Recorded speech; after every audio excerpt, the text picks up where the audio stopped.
There are sectors to develop, infrastructures to build, people to feed on Rebel Chair. Investing in harnessing renewable energy technology is literally biting off more than a treasure.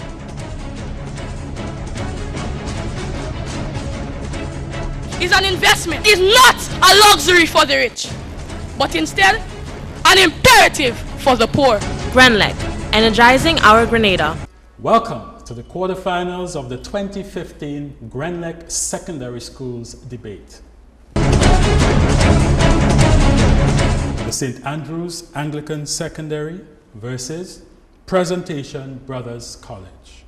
The motion: be it resolved that social networking sites threaten our way of life. The first proposition speaker. The U.S. 2010 National Security Strategy, referencing social networking sites, states, and I quote, "The very technologies that empower us to lead and create also empower those who would disrupt and destroy. Every tool can be an opportunity and a threat at the same time," end of quote. Mindful of this undeniable, disquieting truth, and cognizant of the fact that we are surfeited with irrefutable evidence of this, we on this side stand resolute in our affirmation of the motion. Be it resolved that social networking sites threaten our way of life. To elucidate our stance, I will contextually define critical terms and discuss how social networking sites, hereafter referred to as SNS, contribute to cultural erasure. My vivacious support speaker will reference a plethora of research to prove how these sites threaten our very existence. As promulgated by Boyd and Ellison 2007, Journal of Computer-Mediated Communication, social networking sites are web-based connection and communication tools whose operative functioning is based on technological hardware and software platform.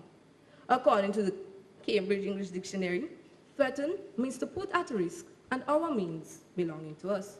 Finally, way of life, according to sociologist Anthony Giddens 2006, refers to habits, values, behaviors, customs, traditions, and practices that characterize a particular society. Today's motion can thus be rewarded.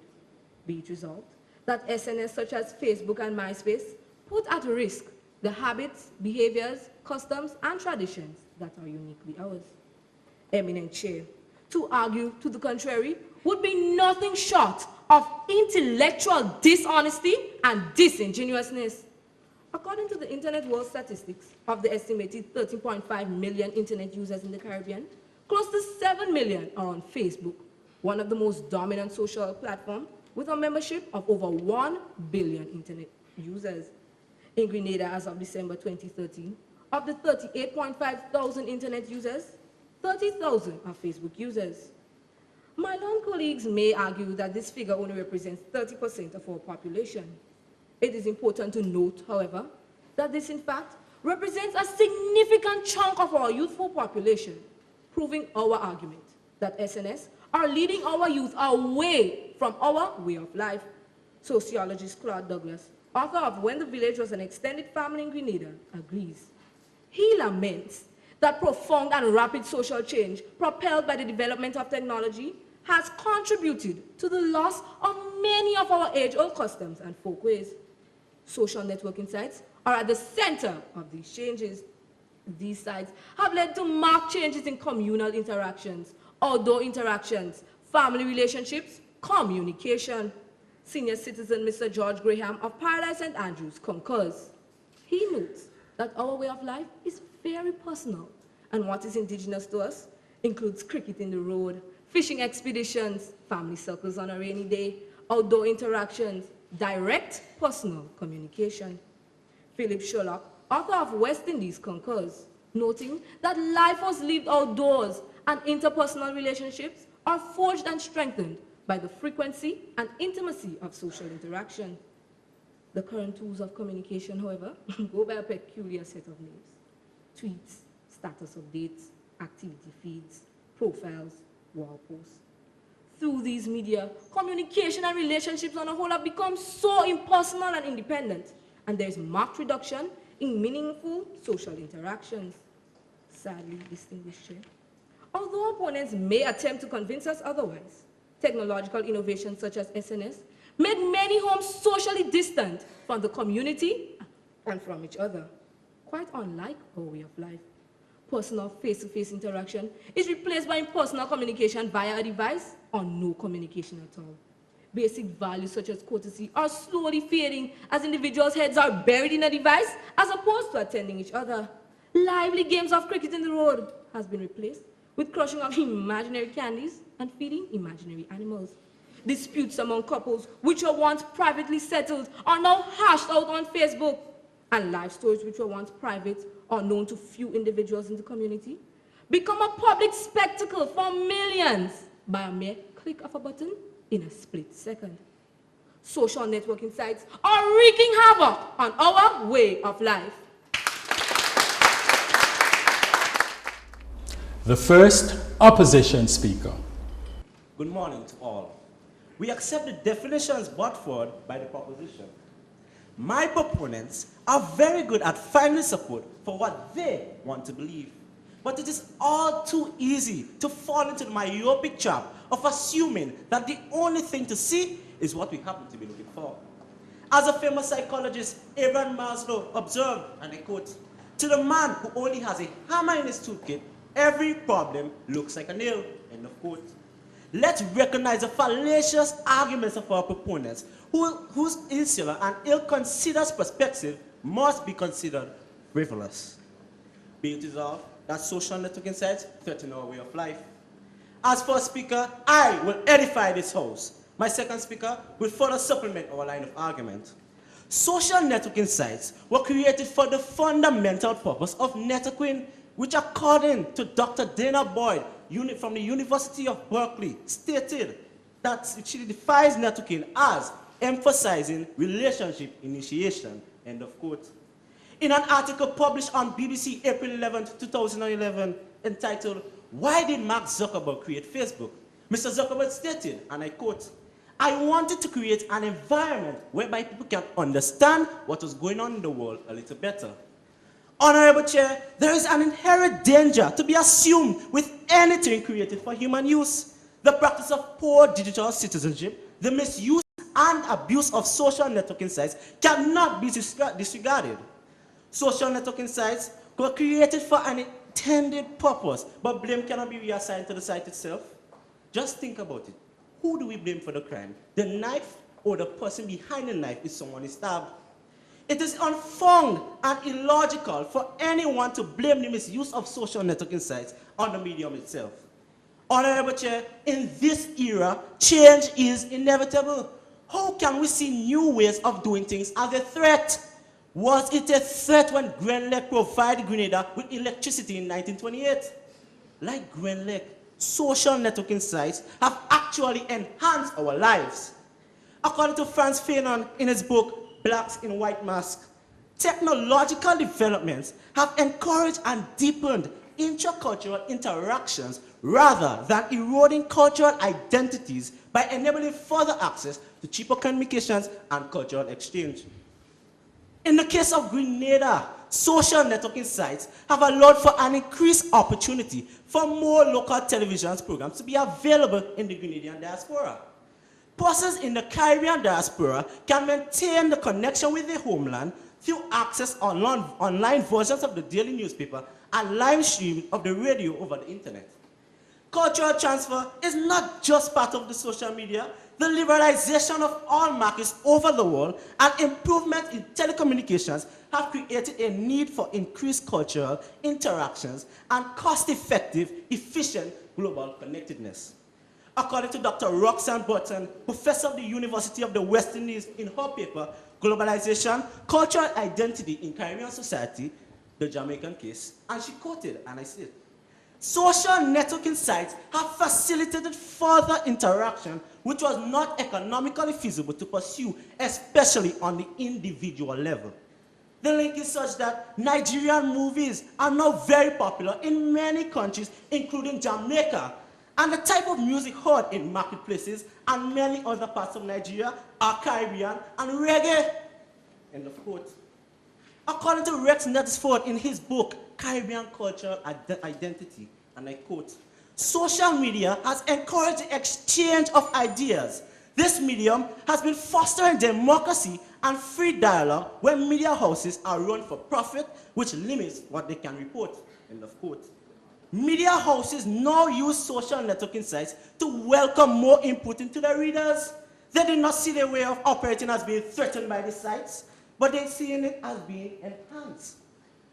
Finally, Honorable Chair, judges, audience, do not allow the proponents to misguide you into thinking that bullying, pornography, religious intolerance, gossip, and predators are something unfamiliar and unusual.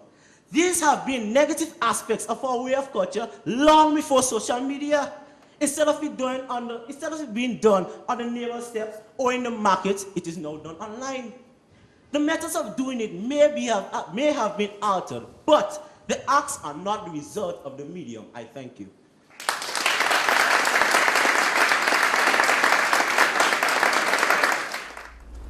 The second proposition speaker. Venerated judges, my colleagues and I, ourselves, users of social networking sites, like our learned brothers on the other side, accept that social networking sites present us with tremendous benefits. In the same breath, however, we must also accept that they also, by their nature and existence, present a tremendous threat to our cultural heritage. High tech equals high threats. The wider the reach, the greater the risk, judges. Renowned performing artist, Mr. Ricardo Kins-Douglas notes that storytelling is an essential part to our way of life, serving social, educational, and integrative functions.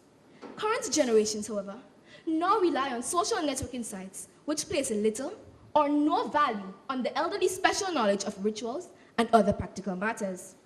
Traditionally, at nightfall, especially when it's full moon, children are transported to the exciting world of Anansi, Compare Zaire, and Compare Tig. Esther O'Neill, author of The Red Petticoat, fondly recalls, and I quote, "Those were the good old days, when community gatherings kept families together, when we laughed at ourselves as we drew strength from the tales of the weak overpowering the poor," end of quote.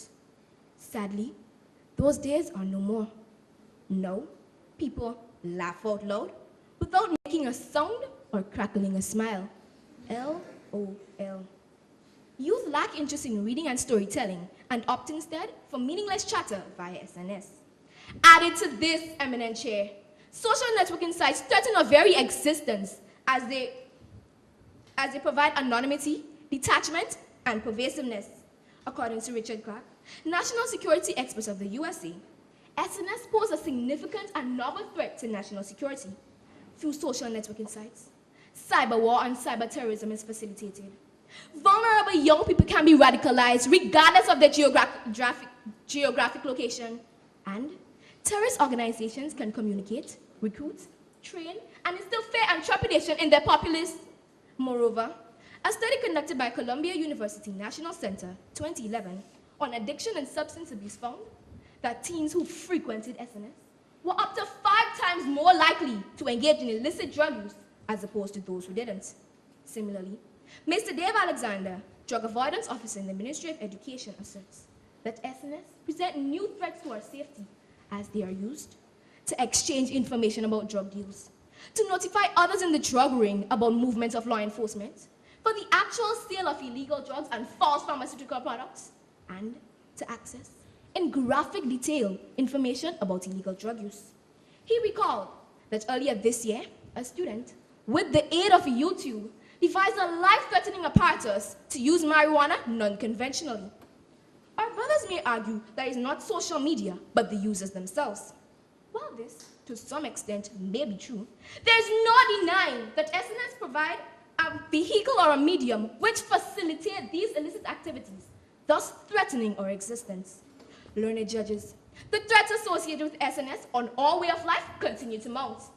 Although the UN Conventions on the Rights of the Child allude to the privacy of children in Article 16, children's privacy is repeatedly being violated via social media as the information can be sold for the purpose of more targeted advertising. Further, SNS provide a platform for criminals, pedophiles, cyberbullies, hackers, identity thieves, full-blown terrorists. No user of SNS is safe. My learned colleagues may argue that there are privacy and security controls which may protect children and other SNS users from these criminals. Nothing, however, could be further from the truth. The second opposition speaker. Good morning all. Social networking sites have influenced and enhanced humanitarian policies, crisis response mechanisms, and have also provoked many international political debates. The full horror of human tragedy unfolded on social networking sites as images were circulated of the lifeless body of a young Syrian boy washed up on a Turkish beach. These images encapsulated the extraordinary risk that Syrian refugees are taking to reach the West.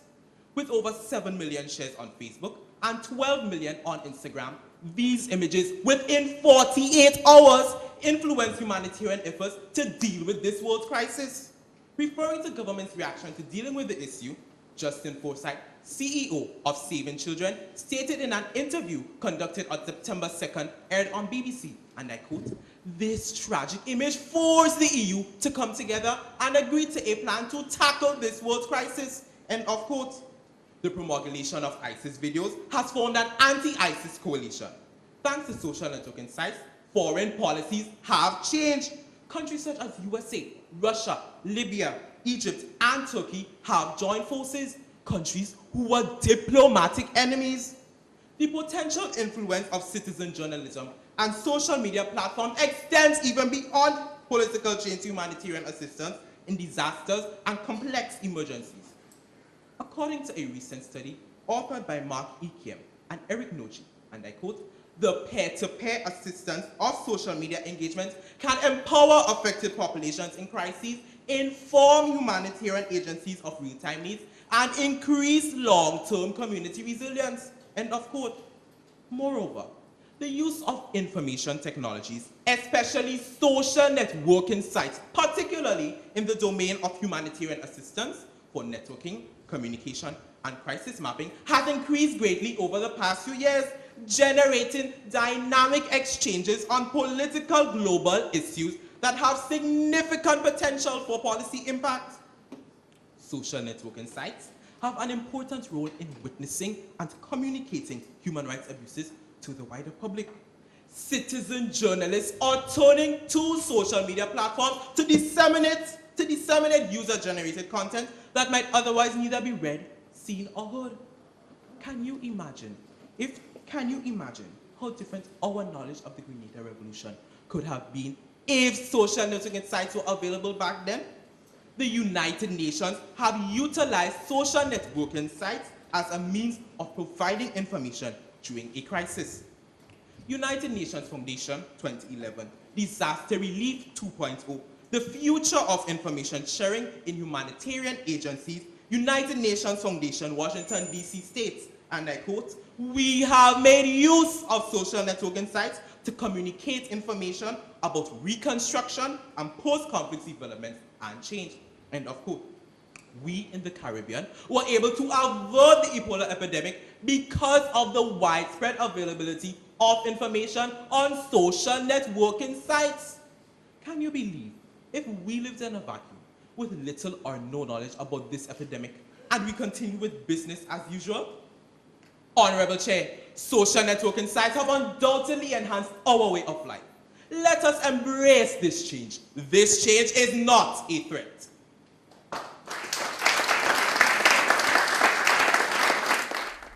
We welcome the opposition and proposition cross-examination speakers. Firstly, do you believe culture is static or evolving? Opponent, according to the mood says social network sites threaten our way of life. And based on our research, our way of life refers to our cultural heritage. But is it evolving or is it static? No, opponent, that cannot evolve. That will remain the same. What the opponent? How can you say it cannot evolve? We are doing the same thing, but the way we do it is changing. Opponent, elements of our culture may change through time, but our culture what the opponent will remain the same. Different factors of our culture are changing. Our grandparents used to send letters. Now we are sending instant messages. How is this a threat to our society? Opponents, again, we are not debating on the advantages and disadvantages of social networking sites. We are debating. I am not speaking about the advantages and disadvantages. Culture is evolving. The way we do things are changing. This is not a threat. This is the way of life. Opponent, is a threat to our way of life, which is our cultural heritage and cannot change. Next question. Well, the opponent, your team spoke heavily about crimes, but you are proving my first speaker correct. You only see what you happen to be looking for. 70% of crimes are solved with the aid of social networking sites. How is this a threat to our society? Opponent, I'm not disputing that the law enforcement personnel can use it to help with the solving of crime. So how is that threat? However, remember that same social networking sites can be used against the law enforcement. Yes, what the opponent, but this is the abuse of social networking sites. Criminals can use it to meet each other. What was the intent of the social networking site? Was it made to be used by criminals? We cannot factor in these. The main aim of social networking site based on the inventors is to make money. They use people as products and they sell their information. According to our research and definition, the main aim of social networking site is to facilitate faster communication. If people abuse it, then measures have to be put in place to facilitate, to try to prevent this. If it's not threatening, why are you suggesting that we put measures in place? What the opponent, the government has a constitutional right to do. The government has a constitutional right to protect the externalities of the social networking site. If it doesn't threaten, why do we need protection? Why is there loss on alcohol? What the opponent? Opponent, the fact that it's threatened, that's why we need so many protection against it, and that's why we need so much privacy settings and so on, because it threatens opponents. Well, moving on with the opponent. Your second speaker spoke about cricket in the road and Nancy stories. But this is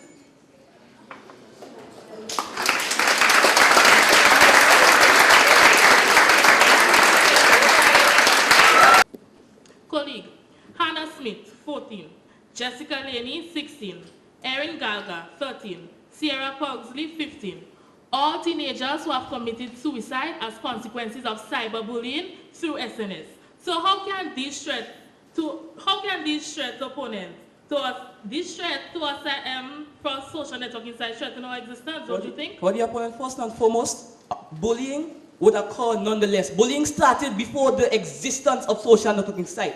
If there was not the social networking site, the bullying would still occur. Social networking sites facilitate faster communication. People abuse it. Opponent, I do agree that traditional bullying occurred before, but now with SNS, a new form of bullying is occurring, cyberbullying, which allows the offender to remain anonymous. Opponent, this can also cause the offender to remain in constant contact with the victim. The victim has no rest. Whereas with traditional bullying, it was limited to just a small audience. With the social networking site, millions of persons get to see this act being perpetrated against the victim. Opponent, this is a threat to our livelihood. There is many ways the victim can protect themselves from cyberbullying. How can the victim protect themselves if they're being bullied in real life? They can block the person on Facebook. They can unfriend the person. Opponent, this may not work in our cases. The Electronic Crimes Act provides for the prevention and punishment of internet crimes such as identity theft and violation of privacy. Isn't this act an acknowledgement of the threats associated with the internet and by extension social networking sites? Everybody is a digital citizen. When they sign up for these social networking sites, they have to sign a terms and services agreement. They have to protect themselves. It is their responsibility to protect themselves from the risk of using the social networking site. Exactly, opponent. The social networking site has risks. This is why all these terms of agreement and privacy settings are needed. But there are risks to everything. They, as a digital citizen, exactly, opponent. This is what we are saying. Everything has risks, despite the benefits of SNS. But it still has risks. We can threaten our way of life. And this is exactly what my teammates and I are trying to say. But the benefits far outweigh these silly risks for the opponent. Opponent, according to Council Supervisor, Mr. David Andrew, and Pastor Gerald Kings Douglas, SNS are threatening the institution of marriage. Opponents. There is increasing spousal abandonment, lack of communication. How can you deny these threats when the sanctity of our families and marriages are at risk, opponent? Well, the opponent, does divorce occur outside of social networking sites? And secondly, many marriages and families have come together because of social networking sites. Opponent, again, I'm not denying that it doesn't bring them together.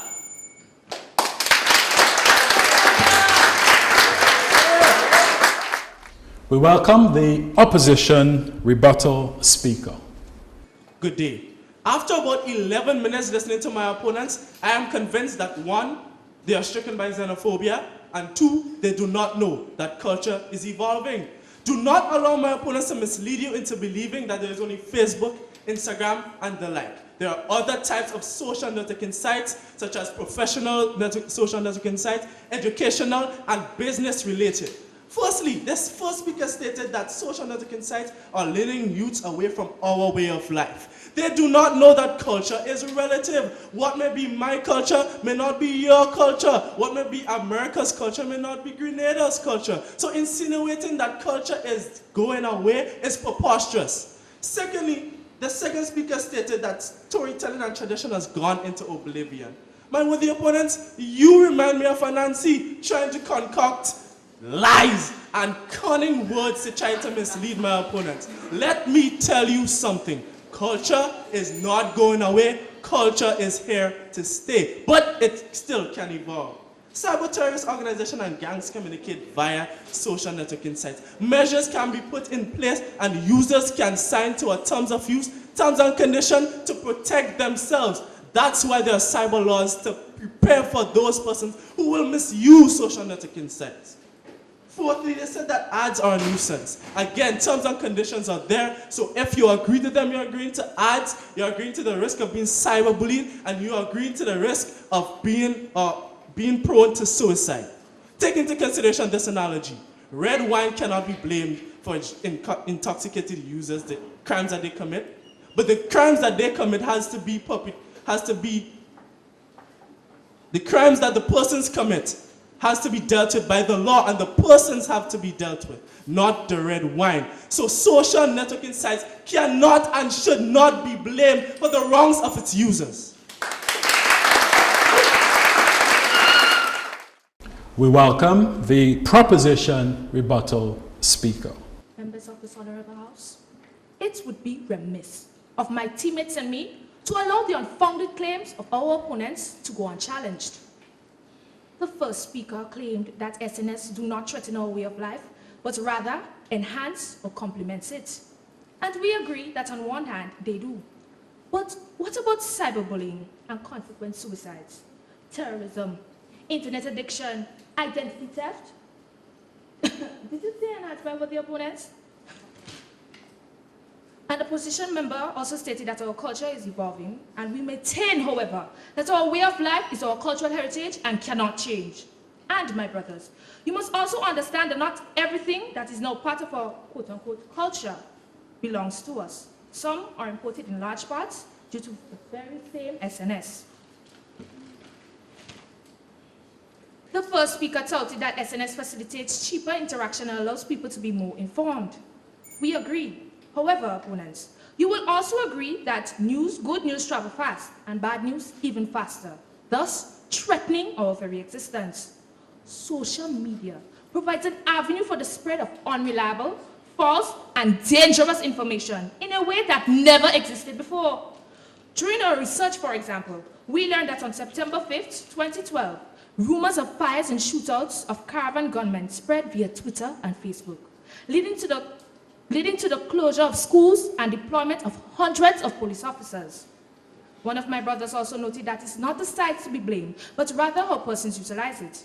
But my friends, even the well-intentioned users can be victims of predators. Additionally, as noted by psychologist Mr. Cato, we must understand that not everyone is psychologically and emotionally developed. My brother stated, and I quote, "If a knife stabs someone, we should blame the person and not the tool."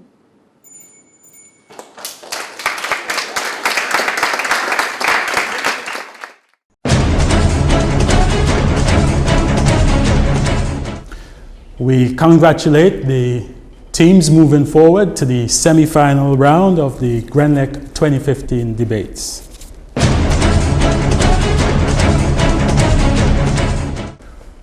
Thank you for viewing the 2015 Grenlec debates on this station. There are sectors to develop, infrastructures to build, people to feed on Rebel Chair. Investing in harnessing renewable energy technology is literally biting off more than a judge.